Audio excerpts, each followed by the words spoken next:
A package arrived from Samsung. It's a brand new device, Galaxy F14 5G. Let's unbox it and have our initial impression. Some branding on the sides and a lot of information on the back.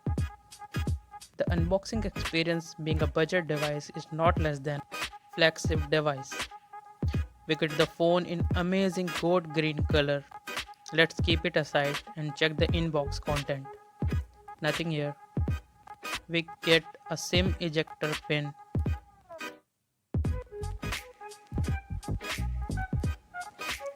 charging cable, and some paperwork. Surprisingly, it comes with a Type C to Type C cable and supports up to 25-watt fast charging. The phone holds 6000 mAh of battery, which can go up to more than a day. It has two cameras at the back with 50 megapixel in the primary camera and 13 megapixel front camera.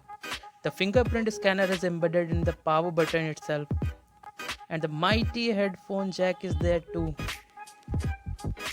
It comes with full HD plus display which supports 90 Hz and 5 nanometer of chipset